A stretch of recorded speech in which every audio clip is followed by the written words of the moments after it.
Hi everyone and welcome back to another video. This video is a continuation on my series on murderers who were jailed in England in a specific month of the year, looking in this video at October of 2025.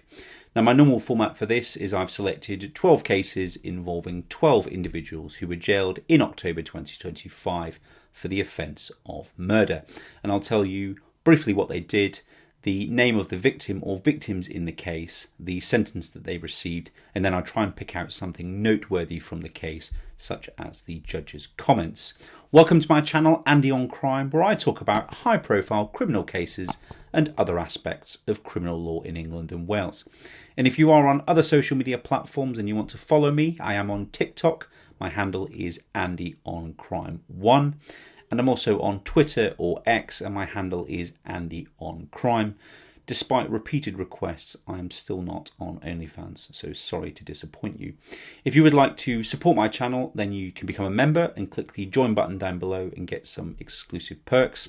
Or you can click the link up here or in the description and sign up with NordVPN, where you can get a huge discount on a range of their plans. And by doing so through my link, you will be supporting my channel, so thank you. And if you would like to sponsor one of my videos, then my email address is in the bio to my channel, and you can hit me up on there and we can discuss whether or not you want to sponsor a video. The final thing to say, and I say this in all of my videos, is that anyone convicted of the offence of murder in England and Wales will be given a mandatory life sentence. The only question is how long the minimum term or tariff will be. That's the period that they will spend in prison in full before they are eligible to apply to the parole board. It's only if they're considered no longer a danger to the public through the parole board that they will be released, so there's no guarantee that that will happen. With all that being said, let's get into the video. At number 1 is Philip Watson, who was sentenced on the 3rd of October. In September 2024, 35-year-old Philip Watson murdered Paul Tillett, who was 56. The murder took place in Paul's flat, where he was subjected to a prolonged and violent assault in Strawberry Dale in Harrogate. Watson, who was a drug user, tortured Paul, who was tied up, gagged, and then beaten and burnt with a makeshift flamethrower. The key evidence came from an unnamed female witness who told police that she was present in Paul's flat and was forced to watch as Watson attacked Paul. Evidence was also adduced that Watson had carved the letter W into Paul's forehead. At Leeds Crown Court during the trial, evidence was heard that Paul had previously gone to the police after being bullied by Watson. Just weeks before the brutal killing, Watson was alleged to have brandished a blade at Paul after saying that he was a grass. Watson was arrested along with another man named Jason Johnson, who were both charged with murder. Watson later pleaded guilty at Leeds Crown Court, and the charges against Johnson were dropped. On the 3rd of October 2025, Watson was sentenced to life imprisonment with a minimum term of 33 years. In passing sentence, the judge stated that Watson had carried out a prolonged and violent attack on a defenceless Mr. Tillett in his own home, and said he was sure revenge was one of the motivations for the murder. He also said that Watson had shown a great deal of enthusiasm for inflicting pain, suffering, and humiliation, amounting to sadistic conduct. At number 2 is Daniel Gunter, who was sentenced on the 3rd of October. On the 5th of March 2024, at the Special Baby Care Unit of Yeovil District Hospital in Somerset, 2-week-old Brandon Stadden, who was born on the 20th of February 2024, was found with catastrophic injuries and later died. At about 0400 GMT on that date, Sophie Stadden, who was Brendan's mother, told nurses that she had awoken to find Brendan cold. Doctors think he would have been dead for at least 30 minutes before the alarm was raised.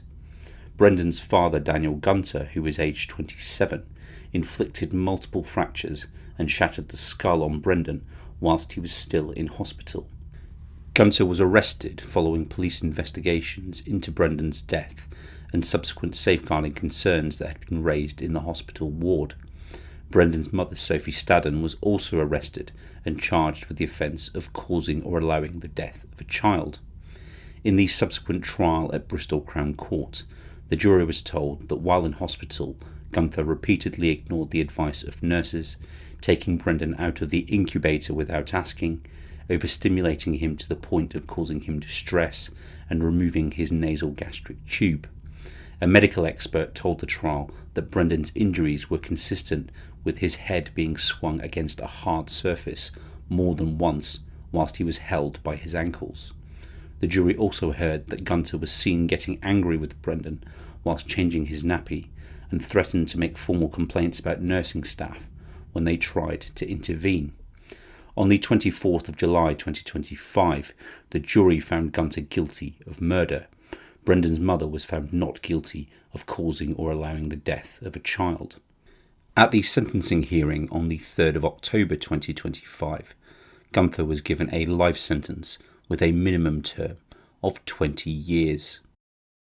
At number 3 is Stephen Lawton, who was sentenced on the 6th of October. On the 11th of March 2025, at an address in Airedale Avenue in Cottingley in Bradford, Michelle Eji Bailey was found with a stab wound to the neck and later died of her injuries. Stephen Lawton, a former soldier, murdered Michelle and then covered her face with a pillow whilst she bled to death. Lawton was arrested at the scene by West Yorkshire Police following the incident and was subsequently charged with murder. When the case came before Bradford Crown Court, the prosecution presented evidence of the fatal stabbing and the relationship history between Lawton and Michelle. The court also heard that the killing was triggered by Michelle engineering Lawton's arrest for drink driving. At trial, Lawton claimed manslaughter by way of loss of control, citing alleged abuse over several years and post-traumatic stress disorder from his military service. Lawton gave evidence that Michelle had been shouting and swearing at him immediately before he killed her, and he had become dizzy and emotional before picking up a knife and having totally lost control. The jury rejected the partial defence of manslaughter by loss of self-control and returned a verdict of guilty to murder. On the 6th of October 2025, Lawton was sentenced to life imprisonment with a minimum term of 16 years.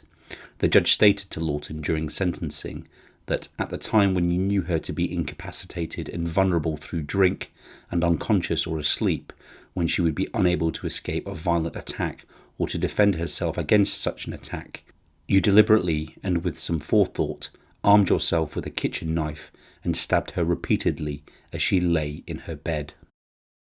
At number 4 is Jack Lawson, who was sentenced on the 7th of October.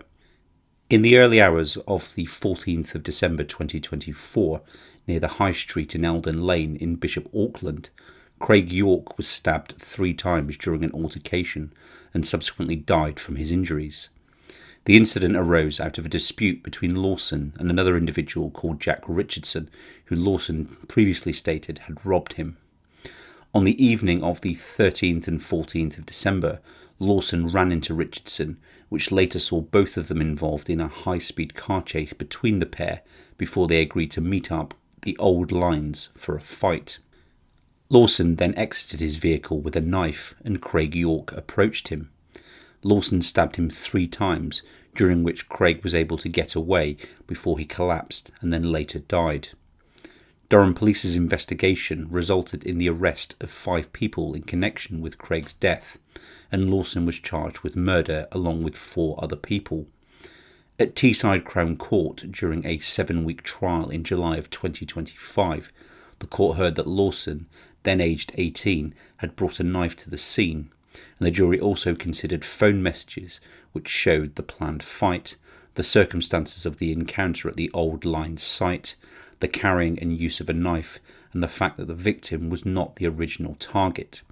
On the 25th of July, the jury found Lawson guilty of murder. The other defendants were all acquitted. He had indicated a plea of manslaughter, but this was rejected by the jury and the verdict of murder was returned. On the 7th of October 2025, Lawson was sentenced to detention at His Majesty's pleasure, the equivalent of a life sentence for a youth offender, with a minimum term of 18 years. At number 5 is Joshua Eno, who was sentenced on the 9th of October. On the 5th of October 2023, at around 21:50 hours in Battersea, southwest London, 21-year-old Rico Andrews was shot in the chest outside of a residential block before later dying of his injuries. On that date, Eno and his friend Tyrone Atwood had been stealing and robbing expensive motorbikes. Indeed, Eno would later tell a jury that this was how he made his living, and he also confessed to being armed with a knife. The police investigation identified Eno, who was 25 at the time of his trial, as a suspect several weeks later, and he was arrested on the 26th of October whilst attending a probation appointment. At his trial at the Old Bailey, the prosecution's case was that the shooting followed Eno's robbery of an expensive BMW motorbike earlier that day, which was then re-stolen from Eno before the shooting. The allegation was that Eno believed that Rico and his friend Harry had something to do with the stealing and what Eno had just stolen. He was riding on the back of Atwood's bike as he tracked down Rico and Harry until he spotted Harry's own moped parked outside of Sphere Walk. Rico was then shot in the chest. Eno's defence was that he saw Rico with his hand behind his back and thought that he had a gun himself, and that Rico had effectively shot himself during a struggle between the pair, but the jury rejected this account and convicted him of murder on the 23rd of September 2025.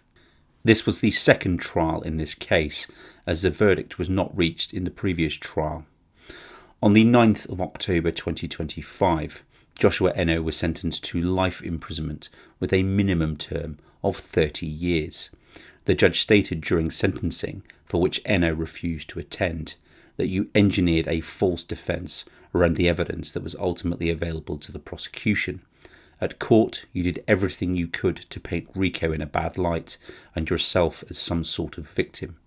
There has been no flicker of remorse from you at any stage. The fact that you refused to come to court to be sentenced shows me how little you care. Eno's associate, Tyrone Atwood, was sentenced to 7 years in prison for the offence of robbery. At number 6 is Laura Shanley, who was sentenced on the 10th of October. In the early hours of the 17th of September 2024, at an address on Edmund Road in Coventry, 34-year-old Alfred Jamie Corbett, known to family and friends as Jamie, was stabbed in the chest by Laura Shanley, a mother of 6, before she kneeled down next to him and shouted, "What have I done?" She also asked another woman who was inside the house if she would lie to the police about what happened, asking her, "Have you got my back?" When the police arrived at the property, Shanley said to them that Jamie had arrived home already bleeding. Despite this, the knife used to kill Jamie was found in the kitchen sink, leading to Shanley being arrested and taken into custody. At her trial at Warwick Crown Court, the prosecution case was that Shanley had manipulated and coercively controlled Jamie in the days before the attack. Shanley maintained her account that someone else had stabbed Jamie before she eventually admitted that she had indeed stabbed him. She was later found guilty of murder. On the 10th of October 2025, Shanley was sentenced to life imprisonment with a minimum term of 16 years. At number 7 is Alfie Franco, who was sentenced on the 10th of October.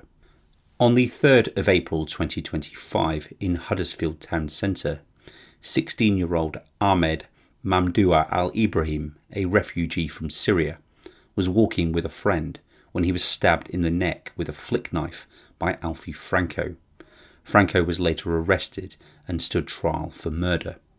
The trial at Leeds Crown Court commenced on the 2nd of October 2025 and heard how Franco had been walking along Ramsden Street with his then girlfriend when Ahmad, who was with a friend, walked past them. The prosecution said that Ahmad may have made a most minor contact with Franco's girlfriend as he brushed past them, to which Franco appeared to take some petty exception. The jury saw CCTV footage showing Franco reaching for a concealed blade as Ahmad approached. Franco grabbed the flick knife whilst also eating an ice cream with his right hand. Franco's defence was that he had acted in self-defence because he thought Ahmad had a knife and would attack him first. The jury rejected this defence and found him guilty of murder on the 9th of October 2025. And on the 10th of October 2025, Franco was sentenced to life imprisonment with a minimum term of 23 years. During sentencing, the judge stated, "This was not a mistake or misconception by you. It was a lie." The judge added, "During this trial, you tried to portray him as the aggressor, but CCTV showed that he was no threat to you whatsoever." The judge said that Ahmad must have been terrified and in great pain after being attacked, and it was testament to both him and the paramedics that he did not succumb to his injuries until he reached hospital. At number 8 is Leonard Stewart, who was sentenced on the 10th of October. On the 7th of April 2025, at a flat in Hartpury in Manchester, Leonard Lee Stewart, who was 55, murdered Claire Burns in the early hours of the morning. Police had previously attended the property after a report that Stewart had spat at Claire a month earlier, and she had made a disclosure of abuse but felt unable to provide a full account. When officers responded to the death, they arrested Stewart at the scene, and he was subsequently charged with murder. Stewart pleaded guilty to her murder at Manchester Crown Court on the 24th of September 2025. During sentencing on the 10th of October 2025, the judge considered the earlier incident of abuse, the fact that Claire had told police she felt unable to give an account, and it also considered whether the defendant had attempted CPR or given assistance after he had attacked Claire, noting that he had not. Stewart was sentenced to life imprisonment with a minimum term of 17 years. At number 9 is Abul Kasim, who was sentenced on the 15th of October. On the night of the 8th of January 2025, 63-year-old Martin Sullivan was stabbed at his home in Highbury Road in Lawton by Abul Kasim, and he later died from his injuries. Kasim, who was 26, had been using Martin's home as a base for his drug dealing and refused to leave when he was asked, and then attacked Martin with a knife before he fled the scene. Forensic evidence, including fingerprints on a discarded juice bottle and the door frame, linked Kasim to the scene and later led to his arrest. At trial at Luton Crown Court in July 2025, a jury heard the fingerprint evidence and the relationship between the defendant and Martin's property. The jury found Kasim guilty of murder following a 2-week trial. On the 15th of October 2025, Kasim was sentenced to life imprisonment with a minimum term of 20 years. Kasim had only been released from prison in October of 2024, having been given a 4.5-year sentence for drugs and weapons offences in November of 2022. During sentencing, the judge stated that whilst there was evidence that Martin had armed himself with a knife, having become scared of Kasim, the judge stated that you took the knife off him and then used it to stab him. In making off, you showed not a flicker of concern for your victim, and he said that Kasim had lost control and stabbed Martin 9 times, with one wound about 17 centimetres or 6 inches deep. At number 10 is Claire Button, who was sentenced on the 17th of October.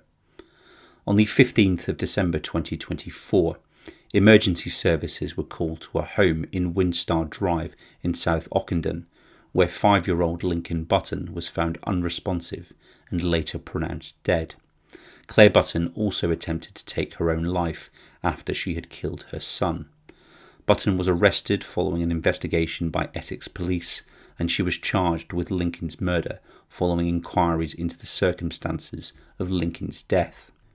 Lincoln was a highly vulnerable child, as he was both non-verbal and suffered from autism. At Basildon Crown Court, Claire Button admitted the manslaughter of Lincoln, but denied the charge of murder. The prosecution presented evidence of Lincoln's death and Claire Button's conduct, and the defence raised issues of her mental health and claimed that the killing was manslaughter rather than murder. After the trial, the jury returned a guilty verdict for murder on the 16th of October 2025. During sentencing, the court considered psychiatric evidence relating to Claire Button's mental health, her history of hearing voices and hearing of commands, as well as the impact on the family of the loss of Lincoln. On the 17th of October 2025, Claire Button was sentenced to life imprisonment with a minimum term of 9 years. The judge acknowledged the gravity of the offence and the need to protect the public, whilst also acknowledging the defendant's mental health factors in mitigation. At number 11 is Mohammed Umar Khan, who was sentenced on the 22nd of October. On the 3rd of February 2025, in the playground of the All Saints Catholic High School in Sheffield, 15-year-old Harvey Wilgoose was fatally stabbed by fellow pupil Mohammed Umar Khan, who was also 15 at the time. The attack occurred soon after the lunch break began, with Khan using a hunting knife with a 13cm serrated blade that he had brought onto school premises. Khan and Harvey had previously been on friendly terms, but had fallen out following a school incident on the 29th of January 2025, during which Khan intervened in a dispute between other pupils, leading to mounting tension between the pair. On the day of the incident, CCTV footage showed Khan pushing Harvey in the school corridor and behaving provocatively, and although Harvey may have made some provocative comment or behaved in a hostile way according to the judge's sentencing remarks, his conduct did not indicate any real threat or justify the use of a knife. Immediately after the stabbing of Harvey, a teacher intervened. The school's assistant head, Morgan Davis, removed the knife from Khan, telling the court that he heard the offender say, "You know I can't control it." The head teacher, Sean Pender, then took Khan into his office. Khan reportedly told Mr. Pender, "I'm not right in the head. My mum doesn't look after me right." He was arrested by South Yorkshire Police and charged with murder and a separate count of carrying a bladed article. At his trial at Sheffield Crown Court in August of 2025, the jury viewed CCTV footage, heard witness statements, and heard about the search history of Khan showing a long-standing interest in weapons. Khan's defence counsel contended that the killing was manslaughter on the basis of loss of control, whereas the prosecution argued that it was murder because of the planning and the fact that a weapon was brought into school. The jury rejected Khan's defence and convicted him of murder and of possession of a bladed article. On the 22nd of October 2025, Khan was sentenced to detention at His Majesty's pleasure, again an offence for a juvenile offender, with a minimum term of 16 years. During sentencing, the judge stated that Harvey was a popular pupil whom students and teachers held in affection. The judge emphasised that his family are haunted by the CCTV footage of the events that day and are exhausted by the trauma in their lives in which his absence is felt every day. At number 12 is Yostin Mosquera, who was sentenced on the 24th of October. On the 8th of July 2024, in a flat in Shepherd's Bush in West London, 62-year-old Albert Alfonso and 71-year-old Paul Longworth were found murdered. Their body parts were later discovered in suitcases near the Clifton Suspension Bridge in Bristol. Mosquera had met Albert Alfonso through a consensual paid sexual relationship and was invited by Albert to London for a second visit in June. During that stay, he received lavish benefits, including trips, gym membership, language lessons, and more, all funded by Albert. Mosquera then began researching Albert's flat and the possibility of its value, suspecting a large payout, and simultaneously made pre-murder preparations, including searching for a freezer, translating phrases to allow him to order one, stealing bank details, and researching how to kill someone effectively. On the 8th of July, he murdered Albert's partner, Paul Longworth, in daytime by placing a bag over his head and then striking him savagely with a hammer and concealing his body under a bed. That same evening at around 10 p.m, he killed Albert during a sexual encounter by cutting his throat with a hidden knife, an act captured on Albert's own cameras. And then he danced with elation while immediately trying to empty Albert's bank accounts. Over the next 2 days, Mosquera arranged for a freezer, posed as Albert at his workplace, dismembered both bodies, including placing their heads in the freezer, and journeyed towards the Clifton Suspension Bridge in Bristol, intending to dump the remains. Whilst attempting to do so, he was challenged before fleeing and had plans to return to London for further clean-up when he was arrested at Bristol Temple Meads train station. Mosquera was then charged with murder. At his trial at Woolwich Crown Court, the prosecution advanced evidence of premeditation, including online searches by Mosquera for how to store bodies, disposal methods, and property valuation of the victim's flat. The defence admitted manslaughter for one victim but denied murder for both. The jury later found Mosquera guilty of 2 counts of murder. The case also included other charges, including charges for possession of indecent images of children and attempts to steal from Albert's bank accounts. On the 24th of October 2025, Mosquera was sentenced to life imprisonment with a minimum term of 42 years. Additionally, he received concurrent sentences for the other offences, such as the possession of indecent images of children. The judge noted that Mosquera may never be released. After the judge finished speaking, Mosquera smiled as he shook his interpreter's hand, and then he smiled at the court before he was taken down.